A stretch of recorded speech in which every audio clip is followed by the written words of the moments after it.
मोर मते पदपदवी न मिलवार कारण होची जेहेतु मु पांड्यान को विचारधारा रे रही पारुनी आ मु पांड्यान हटाओ बीजेडी बंचाओ नारा भी देइतिली तो सेति पई मते रखी नाहंती एवं मो छड़ा कटक रे विभिन्न दक्ष छात्र एवं युव नेतांक ना मध्य काटी दिया जाइछि। केवल कटक नुह कटक सहित मते काली टू ओडिशा जाकुरु फोन आछि कि भुवनेश्वर टू नहीं कि ढेंकानाल विभिन्न जगह फोन कॉल आछि कि भाई आमर भी कटा हो जाइछि सबू आम कहउचंती कोन पई भाबजन कटा गला कारण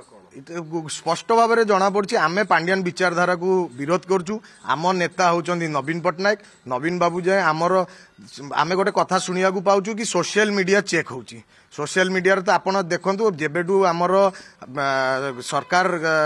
आमे विरोधी दल को आसीबा दिनटू आमे जेकोसी दल दायित्व देइछि आमे 100% पूरा देकी करिचु पूरा दम देकी करिचु। आपण देखंतु 2024 निर्वाचन रे मध्य जेतेबेले गोटे बाहर कैंडिडेट को आनिकी दिया गला तथापि आमे प्रचार प्रसार करिकी 40,000 भोट तांको पई करिलु 10,000 भोट रु हारिलु। जदि सेटा कटक रु किए हितले निश्चय आमे जीति थांतु कटक 12 सीट निश्चय आज्ञा मु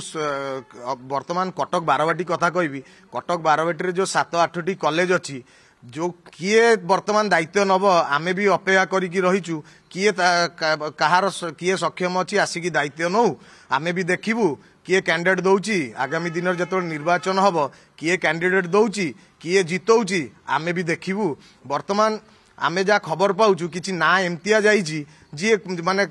जहाँ घर कटक रे नुह आपण देखिए भद्रक रु इंपोर्ट करिकी आनिकी कटक ना देकी राज्य राजनीति रे कार्यकारी सभापति करा जाउछि। मोर प्रश्न बिजु जनता दल एवं जो माने सभापति हेइजंती कौन कटक रु केही दक्ष नेता नथिले कटक को सीधा सड़क श्रीहीन करिया पई लागिचंती।